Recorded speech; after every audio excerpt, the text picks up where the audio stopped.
ఉమ్మడి నిజామాబాద్ జిల్లాలోని ప్రాజెక్టులోకి వరద కంటిన్యూ అవుతుంది. దీంతో ఇప్పటికే పలు ప్రాజెక్టులు నిండిపోయాయి. శ్రీరామ్ సాగర్ ప్రాజెక్టుకు భారీగా వరద వస్తుంది. ప్రస్తుతం ప్రాజెక్టు ఇన్ఫో 52,013 క్యూసెక్కులు, అవుట్ఫ్లో 51,013 క్యూసెక్కులుగా ఉంది. ప్రాజెక్టు పూర్తి స్థాయి నీటి మట్టం 1,091 అడుగులు కాగా ప్రస్తుత నీటి మట్టం 1,090 అడుగులుగా ఉంది. ప్రాజెక్టు 9 గేట్లు ఎత్తి దిగువకు నీటిని విడుదల చేస్తున్నారు అధికారులు. మరోవైపు కామారెడ్డి జిల్లాలోని నిజాం సాగర్ ప్రాజెక్టుకు భారీగా వరద వస్తుంది. ఇన్ఫ్లో 33,000 క్యూసెక్కులు, అవుట్ఫ్లో 36,500 క్యూసెక్కులుగా ఉంది.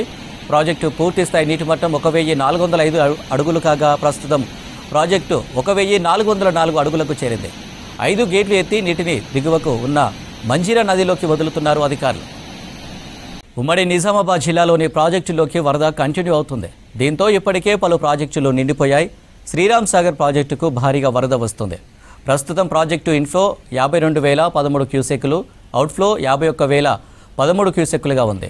ప్రాజెక్టు పూర్తి స్థాయి నీటి మట్టం 1,091 అడుగులు కాగా ప్రస్తుతం నీటి మట్టం 1,090 అడుగులుగా ఉంది. ప్రాజెక్టు 9 గేట్లు ఎత్తి దిగువకు నీటిని విడుదల చేస్తున్నారు అధికారులు.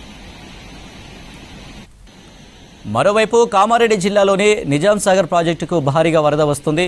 ఇన్ఫ్లో 33,000 క్యూసెక్కులు, అవుట్ఫ్లో 36,500 క్యూసెక్కులుగా ఉంది. ప్రాజెక్టు పూర్తి స్థాయి నీటి మట్టం 1,405 అడుగులు కాగా ప్రస్తుతం ప్రాజెక్టు 1,404 అడుగులకు చేరింది.